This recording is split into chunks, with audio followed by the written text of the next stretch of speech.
Hello and welcome to the Twist Angler. First off, on this mini clever gadget segment, I'll start off with what I'm actually working on right now. A fly, whatever was invented, certainly a fishing fly is certainly a clever gadget. First thing that pops up is these little nymphs, I'll call them. I don't enjoy tying nymphs, so they're just very small beadhead gold tinsel wrapped, weighted with copper wire and a pheasant tail. So it's technically a pheasant tail nymph, I suppose. There's four of them in there. That might work in Alaska. A few of the authorities in Alaska are recommending those. Like those on my windowsill. And so the first one of the first flies I ever tied in Alaska with my little starter fly tying kit was a natural mouse gray rabbit fur tail, probably grizzly hackle.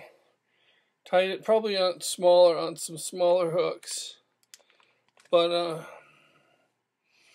that rabbit fur swims in the water, and the grayling were so small all I could do is just grab the fur and tug at it, even on a smaller hook than that. This is a size 12. So there's 7 or so of them in there. That would go to Alaska, in my opinion. Not a lot of fish food, in my opinion. Didn't notice a lot of hatches. They're saying caddis, stonefly, and mayfly all occur on the Kenai River up there. I was told it was pretty much just egg patterns and very well tied mother minnows. I wish I had a good representation of that to show you. I don't tie those very well. I don't shape the heads very well on those. This is a bead pattern, so it's just a unique bead pattern I came up with. I didn't find on the internet. It's just shaped with yarn on the body and stuff.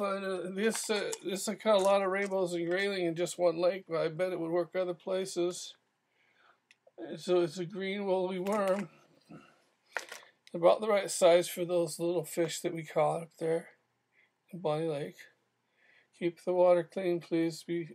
Use the wilderness green wills, please. Just tied this today. I had to figure out that the craft first slips, no matter how tight and how heavy you tie it down.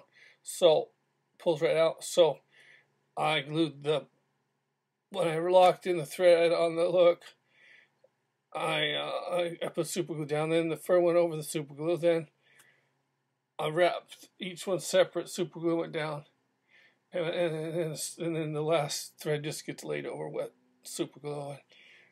This is a size 2. It just barely measures at 3/8. The Kenai Rush River confluence area is 3/8 inch hook gap. It has to weigh less than 1/4 of an ounce, which I'm sure it does. It's the distance to the weight has to be at least 18 inches or longer. And I don't know any of the other regs as far as the fly fishing goes. It probably has to be barbless. I don't know. I have to check again on that. So wish I knew. I don't know if I should just stop there and say that's my flies that I'm working on. There's more to come for Alaska, or just say that's what I've been working on. Probably just say that's what I'm working on. So I got a collection of head lamps. I consider this to be a very light. These to be some of the lightest available.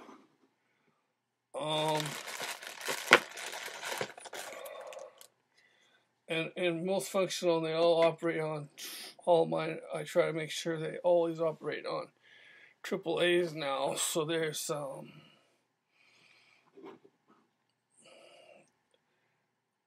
Vicello with a large enough headband and very quality setup there. All of them are. A Vic Topper. Some of these might not even be available now on the internet. And Cabela's, I like this. This one actually seems like it might be the lightest. I think you press it twice, you press it 3 times to get it white, or whatever that color is. And I don't know if it's Cabela's, it's fishing, and I don't know why you need red and green lights. But I'm going to keep going. I wrote a book about surf perch fishing, and remembered that when they swallow the salmon steelhead style hook, or perhaps a mustad bait holder, or something in between that you're using out there, you need to be able to get the hook out, even if you're keeping them. And so, forceps are handy, lightweight. You want to keep it lightweight. Needle nose pliers would be much heavier, and it probably wouldn't work as well in their little mouths. I ordered some of these recently. Waterproof matches. I was surprised. I wanted a good, solid, long striking strip. The ones that come in this side, I find to be too short, and it's not threaded. It just kind of pulls off. So, in my opinion, it snaps on. It snaps on, snaps off. So in my opinion, it stays in the Ziploc bag. It's pretty sturdy. I don't know if you want to see the variety of, well, you probably do, variety of waterproof matches. I thought they'd have a longer handle. There'd be more to this than just this short little things. The matches, the wood seems sturdy. It doesn't seem like it's going to split and fall apart, but it still could. Be careful. And so there's, geez, it's probably going to go whoosh and burn fast. So I think that's for fire starter and not for starting your Luco lantern or a candle or something, a candle lantern or something. What else? So I tried to get an ultralight bottle of European tooth powder to get the weight down instead of carrying regular travel size toothpaste. This is heavier than a travel size toothpaste. It's 2 ounces. So I'm gonna go. I think I'm just gonna get the small travel size toothpaste because I can't find the little European tooth powder bottles, and I kept the instructions for the Cabela's lamp in the bag. This has been around the block. This is probably the safest lightweight compass you could get for keeping yourself safe in the woods. And a backup light, a backup flashlight, I recommend, and this is pretty light. I don't know how many lumens it is or who made it or what. There's some aluminum bodied ones that are lightweight with the lanyard. This doesn't have a lanyard. That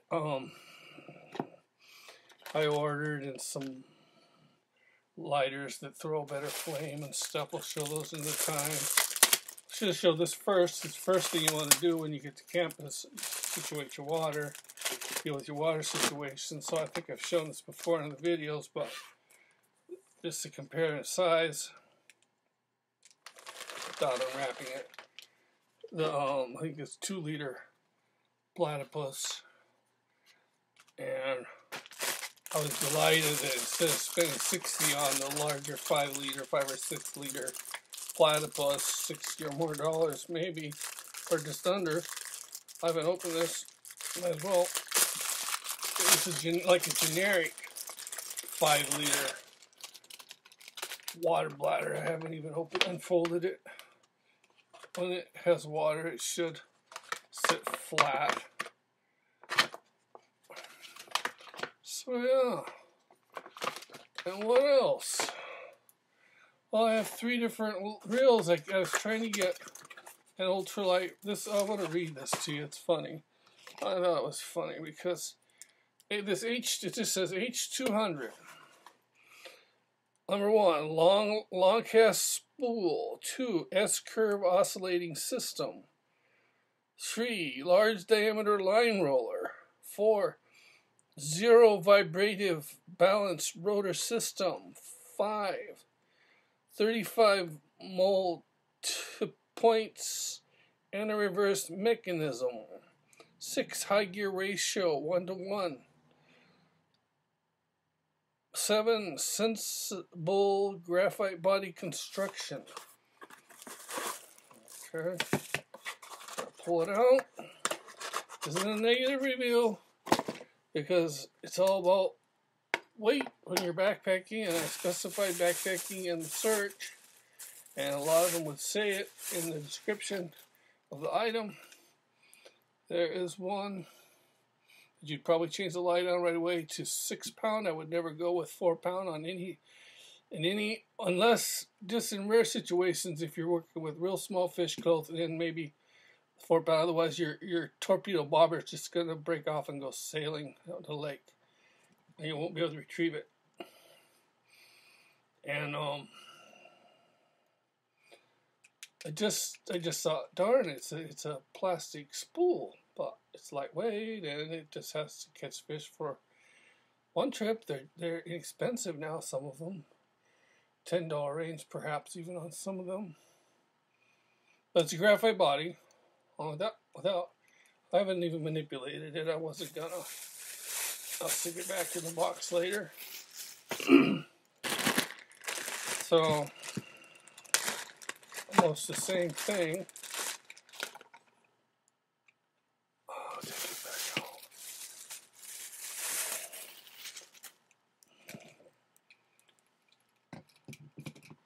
One's a little smaller than the other. Oh, I couldn't see that. So this would be my choice for being in backpacking. And I have a Placino here that's nowhere near as small. This is big enough for salmon. It's just a little bigger, big enough for salmon. Saltwater dolly varnish. Geez, it's almost bigger than what we use for salmon. That one wouldn't go up there. It's a little heavier too. There's some metal in it here and there, I suppose. Well, that's everything I wanted to show today. Thanks for watching. So it was a clever lightweight backpacking and lightweight fishing. You may even be able to backpack and search for surf perch in some regions of Washington. I don't know. So I wanted to find out. There's some trails that do parallel the coast there. Anyway, thanks for watching. Have a nice day.